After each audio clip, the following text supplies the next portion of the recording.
তো নমস্কার বন্ধুরা, আপনারা দেখছেন মন্ডল সেবা কেন্দ্র ইউটিউব চ্যানেল। তো বন্ধুরা, আপনারা সবাই জানেন যে বর্তমানে কিন্তু পরিযায়ী শ্রমিক আবেদন হচ্ছে এবং সমাজশ্রী প্রকল্পের আবেদন হচ্ছে। এবার বর্তমানে কিন্তু পরিযায়ী শ্রমিক যে অনলাইন আবেদন করছেন, অনেকের কিন্তু আবেদনের ক্ষেত্রে অনেক রকমের ইরর কিন্তু আসছে। তো সেই জন্য আজকে ভিডিওতে আপনাদের দেখাবো পরিযায়ী শ্রমিক কিভাবে অনলাইন আবেদন করবেন সেটাও দেখাবো, এবং সঙ্গে বর্তমানে যে ইররটা আসছে, ইররগুলি আসছে, সেগুলো কিভাবে সলভ করবেন সেটা কিন্তু এই ভিডিওতে আপনাদের দেখিয়ে দেবো।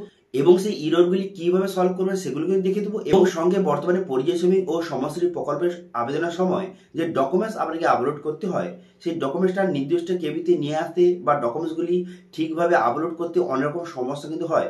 তো সেক্ষেত্রে সেই ডকুমেন্টসগুলি সেই নির্দিষ্ট কেবিতে কিভাবে নিয়ে আসবেন, ঠিক আছে, সেগুলো কিন্তু এই ভিডিওতে আপনাদের দেখিয়ে দেবো। ঠিক আছে, বর্তমানে যে ইররগুলি আছে সেগুলো কিভাবে সলভ করবে সেটাও বলে দেবো, এবং বর্তমানে ডকুমেন্টসগুলি সঠিকভাবে বা সঠিক কেবিতে কিভাবে আপলোড করতে হবে সেটা কিন্তু এই ভিডিওতে আপনি দেখিয়ে দেবো। ঠিক আছে, তো সেই জন্য ভিডিওটা প্রথম থেকে শেষ পর্যন্ত অবশ্যই দেখবেন মনোযোগ সহকারে, এবং আমাদের চ্যানেলে প্রথমবার ভিজিট করে থাকলে আমাদের চ্যানেলটিকে সাবস্ক্রাইব করে রাখুন এবং পাশে থেকে বেল আইকনটিকে অবশ্যই প্রেস করে রাখুন। তো চলুন আজকে ভিডিওটা শুরু করা যাক। তো সর্বপ্রথম কিন্তু কর্মসাথী পরিযায়ী শ্রমিক এই যে অফিসিয়াল পোর্টালে চলে আসবেন। ঠিক আছে, এখানে চলে আসার পর এবার যারা নতুন তারা কী করবেন, তারা কিন্তু 3 ডট অপশানে ক্লিক করবেন। ঠিক আছে, যারা কিন্তু এখন পর্যন্ত রেজিস্ট্রেশন করেননি তারা কিন্তু রেজিস্ট্রেশন যদি করতে চান সেক্ষেত্রে এখানে 3 ডট অপশানে ক্লিক করে এখানে নিচে একটু আসবেন। আসার পর সাইন আপ বলে একটি অপশান রয়েছে, এই অপশানে আপনি ক্লিক করবেন। এই অপশানে ক্লিক করে দেওয়ার পর তারপরে যে অ্যাপ্লিক্যান্ট সাইন আপ এই অপশানে ক্লিক করবেন। এই অপশানে ক্লিক করে দেওয়ার সঙ্গে সঙ্গে নেক্সট পেজ কিন্তু আপনার সামনে ওপেন হয়ে যাবে। হয়ে যাওয়ার পর তারপরে এখানে আমার মোবাইল নাম্বার বসিয়ে দেবেন। মোবাইল নাম্বার বসিয়ে জেনারেল ওটিপি বাটনে ক্লিক করলে ওটিপি আসবে মোবাইলে, সেই ওটিপিটা বসিয়ে ভ্যালিডের অপশানে ক্লিক করবেন। তারপরে কিছু ডিটেলস আপনাকে বসাতে হবে, যেরকম তো আপনার নাম, আপনার বাবার নাম, আধার নাম্বার বসিয়ে আপনি সাবমিট করে দিলে আপনার সাইন আপটা কমপ্লিট হয়ে যাবে। ঠিক আছে, এবার সাইন আপটা হয়ে যাওয়ার পর তারপরে আপনাকে লগ ইন করতে হবে। লগ ইন করার জন্য এই 3 ডট অপশানে ক্লিক করবেন। এই অপশানে ক্লিক করে এখানে লগ ইন বলে একটা অপশান রয়েছে, এই লগ ইন অপশানে ক্লিক করতে পারেন। এই লগ ইন অপশানে ক্লিক করে আপনি লগ ইন করতে পারেন, অথবা আপনি কী করবেন, একটু নিচের দিকে আসবেন। একটু নিচের দিকে আসার পর একটা অপশান দেওয়া রয়েছে যে user log in and registration, এই অপশানে ক্লিক করেও এখান থেকেও আপনি লগ ইন করতে পারেন। ঠিক আছে, তো সেই এই অপশানে ক্লিক করে এখানে কিন্তু লগ ইন অ্যাজ এই অপশানে ক্লিক করবেন। এই অপশানে ক্লিক করে আপনি বেনিফিশিয়ারি সিলেক্ট করবেন। করে দেওয়ার পর যেই মোবাইল নাম্বারটিতে আপনি রেজিস্ট্রেশন করেছিলেন সেই মোবাইল নাম্বারটা বসিয়ে জেনারেল ওটিপি বাটনে ক্লিক করবেন। মোবাইলে ওটিপি যাবে, সেই ওটিপিটা বসিয়ে অথেন্টিকের অপশানে ক্লিক করবেন। এই অপশানে ক্লিক করে দেওয়ার সঙ্গে সঙ্গে ড্যাশবোর্ডটি কিন্তু আপনার সামনে ওপেন হয়ে যাবে। এরপর আপনি কী করবেন, এরপর রেজিস্টার ইয়োর সেলফ এই অপশানে কিন্তু আপনি ক্লিক করবেন। এই অপশানে ক্লিক করে এখানে কিন্তু কিছু ডিটেলস আপনাকে বসাতে হবে, আপনার পার্সোনাল ডিটেলস প্রথমে আপনাকে বসাতে হবে। সেই জন্য কী করবেন, এখানে অ্যাপ্লিক্যান্ট নেম, এখানে মোবাইল নাম্বার এবং ফাদার অথবা হাজব্যান্ডের নাম এখানে সঠিকভাবে বসিয়ে দেবেন। ঠিক আছে, বসিয়ে দেওয়ার পর তারপরে জেন্ডার, এখান থেকে জেন্ডারটা আপনি সিলেক্ট করবেন। ঠিক আছে, জেন্ডারটা সিলেক্ট করে নেবেন, মেল বা ফিমেল জেন্ডারটা সিলেক্ট করে নেওয়ার পর রিলিজন এখান থেকে সিলেক্ট করবেন। করে দেওয়ার পর কাস্ট এখানে সিলেক্ট করবেন। করে দেওয়ার পর ডেট অফ বার্থ বসিয়ে দেবেন। বসিয়ে দেওয়ার পর ইমার্জেন্সি কন্ট্যাক্ট নাম্বার, আধার নাম্বার বসাবেন। তারপর রেশন কার্ড টাইপ সিলেক্ট করবেন, রেশন কার্ড নাম্বার বসাবেন। তারপর ভোটার কার্ড নাম্বার বসাবেন। তারপরে বসিয়ে আপনি কী করবেন, এখানে পার্মানেন্ট অ্যাড্রেস আপনাকে বসাতে হবে। তো সেই জন্য ডিস্ট্রিক্ট সিলেক্ট করবেন। তারপরে আপনার পুরো পার্মানেন্ট অ্যাড্রেসটা বসিয়ে সেভেন নেক্সট বাটনে ক্লিক করবেন। সেভেন নেক্সট বাটনে ক্লিক করে দেওয়ার সঙ্গে সঙ্গে তারপরে নেক্সট পেজ আপনার সামনে ওপেন হয়ে গেলো। এখানে আপনাকে সিলেক্ট করতে হবে আপনি কোথায় কাজ করতে গিয়েছিলেন, এইসব ডিটেলস কিন্তু আপনাকে বসাতে হবে। সেই জন্য ABCD দেওয়া রয়েছে। এ হচ্ছে যে আপনি পশ্চিমবঙ্গের বাইরে কিন্তু ভারতের মধ্যে কিন্তু পশ্চিমবঙ্গের বাইরে কোথায় কাজ করতে গিয়েছিলেন তার ডিটেলস বসাবেন। বি হচ্ছে যারা যে ভারতের বাইরে কোথাও কাজ করতে গিয়েছিলেন সেটা সিলেক্ট করবেন, অথবা সি অথবা ডি কারা কাজ করতে কোথায় যাবেন, এখনও যাননি কিন্তু যাবেন, সেটা আপনাকে সিলেক্ট করে নিতে হবে। তো আপনার ক্ষেত্রে যেটা সেটা সিলেক্ট করবেন। করে দেওয়ার পর টাইপ অফ ওয়ার্ক, আপনি কী ধরনের কাজ করতে গিয়েছিলেন, কবে গিয়েছিলেন, কত টাকা মজুরি পেতেন, এইসব ডিটেলস কিন্তু আপনাকে বসাতে হবে। ঠিক আছে, তারপরে কিন্তু এমপ্লয়েড বাই আপনি নিজে গিয়েছিলেন বা কোনো এজেন্টের মাধ্যমে গিয়েছিলেন সেটা সিলেক্ট করবেন। যদি নিজে গিয়ে থাকেন সেক্ষেত্রে সেলফ সিলেক্ট করে আপনি নেক্সট করে দেবেন। করে দেওয়ার পর এখানে কিন্তু মেন সমস্যাটা হচ্ছে বর্তমানে এখানে এখানে দেখতে পাবেন ডিক্লারেশান, এখানে কিন্তু টামাটিকা টিক চিহ্ন মারবেন এবং জেনারেট অ্যান্ড সেভ অপশানে ক্লিক করলে এখানে যে উইন নাম্বারটা এখানে জেনারেট হচ্ছে, কিন্তু একটি ইরোর কিন্তু বর্তমানে দেখাচ্ছে। অনেকের কিন্তু এরকম ইরোর কিন্তু আসছে, এরকম কিন্তু লোডিং হচ্ছে। লোডিং হয়ে যাওয়ার পর একটা ইরোর কিন্তু আপনার সামনে এইভাবে শো হচ্ছে।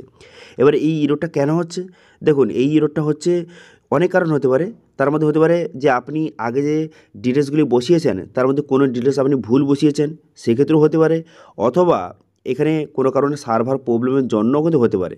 তো সেক্ষেত্রে আপনি একবার সার্ভার যখন ঠিক হয়ে যাবে বা একটু রাতের দিকে ট্রাই করবেন আপনার এই ইরোরটা দেখায় কি না। যদি তারপরেও এই ইরোরটা দেখায় তো সেক্ষেত্রে হতে পারে আপনি কোনো ডিটেলস ভুল বসিয়েছেন।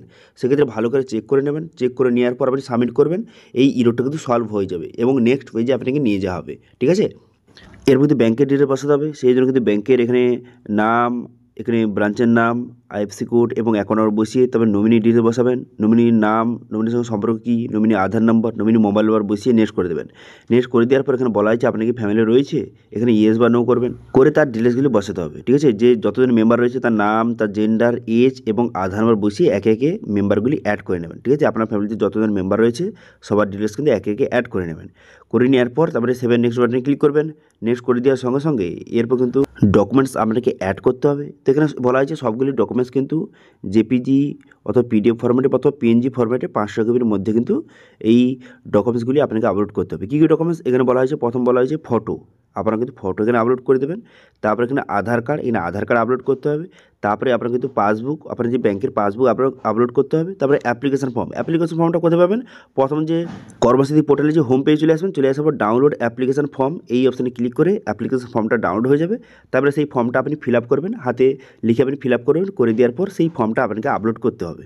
ঠিক আছে, তারপরে সেই ফর্মটা নির্দিষ্ট কেবিতে আপলোড করতে হবে। তারপরে পাসপোর্ট এবং ভোটার কার্ড, পাসপোর্ট কাজের জন্য যারা কিন্তু বাইরে গিয়েছিল ভারতের বাইরে তাদের ক্ষেত্রে পাসপোর্ট দিতে হবে, অথবা ভারতের মধ্যে হতে গেলে পাসপোর্ট দেওয়ার দরকার নেই। তার ভোটার কার্ড সবগুলো কিন্তু 500 কেবির মধ্যে আপনি করতে হবে। তারপর টামাট করে টিকচিহ্ন মেরে যে সেভেন নেক্সট বাটনে ক্লিক করবেন। এবার দেখুন এখানে ডকুমেন্টসগুলি নির্দিষ্ট কেবিতে যদি আপনার করতে সমস্যা হয় সেক্ষেত্রে আপনি কী করবেন, তো সেক্ষেত্রে কিন্তু এই ওয়েবসাইটে চলে আসবেন topguide.in, এটা কিন্তু আমাদের ওয়েবসাইট। এখানে চলে আসার পর এখানে সার্চ করবেন, কী সার্চ করবেন, ফটো লিখে কিন্তু আপনি সার্চ করবেন। ফটো লিখে সার্চ করে দেওয়ার সঙ্গে সঙ্গে এখানে একটা আর্টিকেল শো হয়ে যাবে, ফটো অ্যান্ড সিগনেচার রিসাইট এরকম আর্টিকেল। এই আর্টিকেলের অপশানে ক্লিক করবেন। করে দেওয়ার পর এখানে কিন্তু আপনারা যেই ডকুমেন্টসটা নির্দিষ্ট কেবিতে নিয়ে আসতে চান সেই ডকুমেন্টসটা সঠিকভাবে আপলোড করে দেবেন। ঠিক আছে, ডকুমেন্টসটা আপলোড করে দেবেন। এখানে ডকুমেন্টসটা আপলোড করে দেওয়ার পর তারপরে আপনি কত কেবির মধ্যে সেটা নিয়ে আসতে চান সেটা কিন্তু এখানে আপনি লিখে দেবেন। যত কেবিতে নিয়ে আসতে চান সেটা লিখে দেওয়ার পর রিসাইজ ইমেজ অপশানে ক্লিক করবেন, সেই ডকুমেন্টসটা সেই নির্দিষ্ট কেবিতে হয়ে যাবে। তারপরে সেই ডকুমেন্টসটা সেখানে আপলোড কিন্তু করে দেবেন। তারপরে সমস্ত ডিটেল আপলোড করে দেওয়ার পর তারপরে কিন্তু ফাইনাল সাবমিট অপশানে ক্লিক করলে আপনার রেজিস্ট্রেশনটা কিন্তু এইভাবে কমপ্লিট হয়ে যাবে। ঠিক আছে, তো এইভাবে কিন্তু বর্তমানে যে কর্মসাথী পরিযায়ী শ্রমিক যারা আবেদন করতে চান এই প্রসেসের মাধ্যমে আপনি আবেদন করতে পারেন। এবং আবেদন করার পর অনেক রকম যে সমস্যা আসে, অনেক রকম ইরোর আসে, সেগুলো কীভাবে সলভ করে সেটা আপনাদের দেখিয়ে দিলাম। বর্তমানে যে ইরোরটা আসছে কীভাবে সলভ করে সেটা দেখিয়ে দিলাম, এবং ডকুমেন্টস যদি আপলোড করতে সমস্যা হয় সেটা কীভাবে করবেন সেটা কিন্তু আপনাদের দেখিয়ে দিলাম। ঠিক আছে, এবার এখানে আবেদন সাবমিট করে দেওয়ার পর তারপরে কী করবেন, এরপরে এই পরিযায়ী শ্রমিক আবেদন হয়ে যাওয়ার পর তারপরে সমাজশ্রীর জন্য যদি আবেদন করতে চান তো সেক্ষেত্রে সমাজশ্রী অ্যাপে গিয়ে এই নাম্বার দিয়ে লগ ইন করবেন। লগ ইন করে সেখানে সমাজশ্রী প্রকল্পের জন্য আবেদন করতে পারেন। ঠিক আছে, এবার এখানে অনলাইন আবেদন নিয়ে বা এই পরিযায়ী শ্রমিক অথবা সমাজশ্রী প্রকল্প নিয়ে কোনো রকম যদি আপনার কোশ্চেন থেকে দেখে অবশ্যই কমেন্ট করুন, আমি অবশ্যই তার রিপ্লাই করব।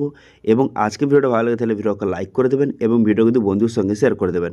এবং আমাদের চ্যানেলে প্রথমবার ভিজিট করে থাকলে আমাদের চ্যানেলটিকে সাবস্ক্রাইব করে রাখুন এবং পাশে থাকা বেল আইকনটিকে অবশ্যই প্রেস করে রাখুন। আজকে ভিডিওটা এই পর্যন্ত, দেখা আছে নেক্সট ভিডিওতে। Thank you.